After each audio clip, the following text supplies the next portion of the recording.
나눔가족 여러분 반갑습니다. 말씀으로 시작하는 여러분의 하루 가운데 주의 은혜가 충만한 하루 되기를 바랍니다. 예수님의 대제사장적 사역에 대한 설명이 계속됩니다. 구약에서의 성소는 하늘에 있는 성소의 모형이었죠. 그러므로 하늘에 있는 것들의 모형은 이런 것들로 정결하게 할 필요가 있었으나 하늘에 있는 그것들은 이런 것들보다 더 좋은 예물로 할지니라. 구약의 성소의 실체는 하늘에 있는 것이었습니다. 땅에 있는 성소는 하늘 성소를 바라볼 수 있도록 상상할 수 있도록 하는 그림자였습니다. 이 땅에 있는 성소에서는 짐승의 피로 사람의 죄를 정결케 했지요. 그러나 하늘에 있는 성소는 짐승의 피가 아닌 더 좋은 제물이 필요하다 말씀합니다. 사랑하는 여러분, 우리가 들어갈 성소는 땅에 있는 장막 성소가 아닌 하늘에 있는 성소입니다. 하늘 성전에 있는 이 성소에 들어가기 위해서는 더 좋은 제물이 되시는 예수 그리스도의 피, 그분의 희생이 필요합니다.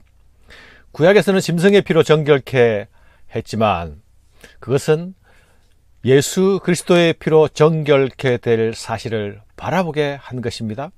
그러므로 예수 그리스도께서 흘리신 희생의 피는 모세를 통해 주신 옛 제사 제도를 완성시키는 사건입니다. 실체가 오심으로 모형을 완전히 대체하게 된 것입니다. 그리스도께서는 참 것의 그림자인 손으로 만든 성소에 들어가지 아니하시고 바로 그 하늘에 들어가사 이제 우리를 위하여 하나님 앞에 나타나시고 이제 우리는 더 좋은 제물이 되신 예수 그리스도의 희생의 피에 의지하여서 하늘 아버지께 나아갈 수 있게 되었습니다.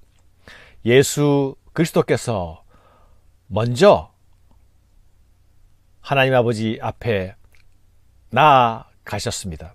우리의 대제사장이 되셔서 우리를 위해 중보하고 계십니다. 히브리서 설교자는 더 좋은 이라는 비교급 표현을 사용하고 있죠. 하지만 사실 이것은 옛것과 예수 그리스도를 비교하면서 설명하고 있기에 나타난 표현일 뿐입니다. 예수 그리스도의 피는 실상 세상에 있는 그 어떤 피와도 비교할 수 없습니다. 비교할 수 없을 뿐만 아니라 대체할 수도 없는 고유한 피입니다. 유니크한, 유일무이한 피입니다. 하나님의 아들의 피입니다. 이것이 우리 성도들이 예수님의 보혈을 찬양하는 이유입니다.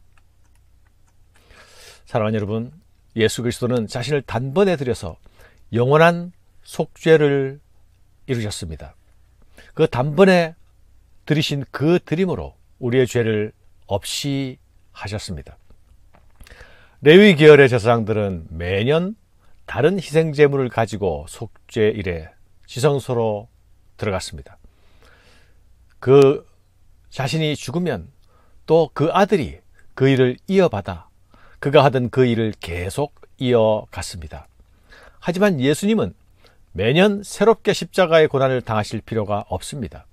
예수님은 단번에 순종의 죽으심을 통하여서 영원토록 인류의 죄를 감당할 수 있는 효력 있는 죽음이 되셨기 때문입니다. 예수님의 죽음은 짐승의 죽음 따위와 비교할 수 없는 하나님의 아들의 죽음이었기 때문입니다. 대제사장이 해마다 다른 것에 비로소 성소에 들어가는 것 같이 자주 자기를 드리려고 아니하실지니 그리하면 그가 세상을 창조한 때부터 자주 고난을 받았어야 할 것이로되 이제 자기를 단번에 제물로 드려 죄를 없이 하시려고 세상 끝에 나타나셨느니라. 예수님은 기존 제사장들과 달리 세상 끝에 나타나셨다라고 말씀하고 있죠.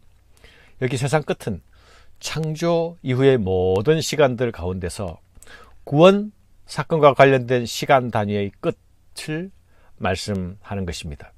히브리서 설교자는 이 설교를 시작하면서 1장을 바로 시작하자마자 하나님은 이 모든 날 마지막에 아들을 통해 말씀하셨다라고 하지 않았습니까?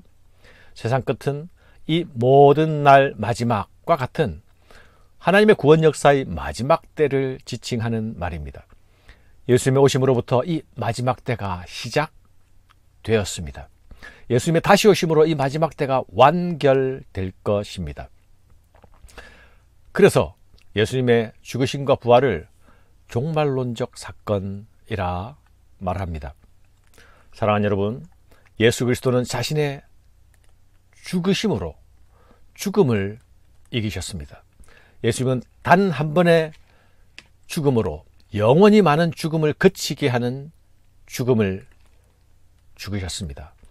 이제 죽음을 이기신 예수님을 믿고 의지하는 자들에게 죽음이 없는 구원의 생명이 주어지게 될 것입니다.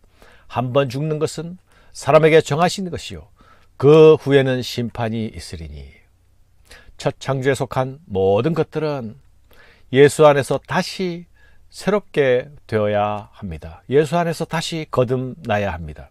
하나님은 이 그리스도 안에서 새 창조의 역사를 행하시기 때문입니다. 장차 다가올 심판이 있음을 여러분은 기억하고 계십니까? 이 심판의 날은 그리스도 안에 있는 새 창조의 완성의 날입니다. 예수 그리스도로 인한 구원 사건이 완전히 완결되는 날입니다. 이와 같이 그리스도도 많은 사람의 죄를 담당하시려고 단번에 들이신 바 되셨고, 구원에 이르게 하기 위하여 죄와 상관없이 자기를 바라는 자들에게 두 번째 나타나시리라. 아멘. 설교자는 예수님의 두 번째 나타나심을 언급하고 있지요. 이 두 번째 오심은 곧 심판의 날입니다. 그런데 이 두 번째 나타나심이 우리를 구원에 이르게 하려고 오시는 것임을 말합니다. 구원을 얻은 자들이 또 구원을 얻어야 하나요? 라고 질문할 수도 있을 것입니다. 그러나 여기서 말하는 구원은 구원의 완성을 말하는 것입니다. 우리가 얻은 과거형 시제의 구원은 우리가 구원 안으로 들어선 것을 말합니다.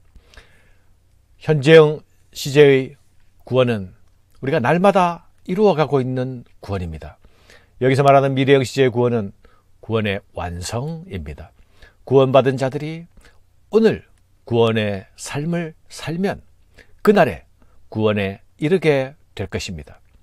우리의 과거형 구원도 예수 안에서 시작되었습니다. 현재형 구원은 우리가 그 예수 안에 거하는 것입니다. 구원에 이르게 되는 것으로 표현되고 있는 미래형 구원은 예수 안에 있는 구원의 완성입니다. 그날에 우리는 지금과는 비교할 수 없는 예수 그리스도와의 충만한 연합을 경험하게 될 것입니다. 그리스도께서 삼위 하나님과 함께 누리는 그 사랑의 연합의 기쁨에 우리도 참여하게 될 것입니다. 히브리서에서는 이것을 안식이라 말하고 있습니다. 사랑하는 여러분, 우리의 구원은 이 날, 이 끝날을 향하고 있습니다. 우리의 구원은 지금도 진행형임을 기억해야 하겠습니다. 그리고 우리를 기다리고 있는 미래의 구원은 우리가 알고 있는, 우리가 지금 누리고 있는 것보다 비교할 수 없이 찬란하고 영광스러운 구원임을 또한 기억해야 하겠습니다. 하나님은 이 구원의 완성의 날이 될 때까지, 심판의 날이 올 때까지 우리를 지키실 것입니다. 그 하나님의 보호를 받는 자들은 오늘도 죽음을 이기신 예수 그리스도를 믿고 의지해야 합니다. 꼭 붙들어야 합니다. 첫 아담에 속한 모든 생명들에게 예외 없이 죽음이 찾아올 것입니다. 그러나 둘째 아담인 예수 그리스도에 속한 또한 모든 생명들은 그날에 우리가 부활의 생명을 소유한 자들임을 확인하게 될 것입니다. 예수님의 죽음은 죽음을 이기게 하시는 죽음이었기 때문입니다. 그분의 죽음 안에서 우리의 생명의 길을 열어 내셨습니다. 우리가 예수 그리스도를 우리의 구원의 소망으로 붙들어야 할 이유입니다. 감사합니다.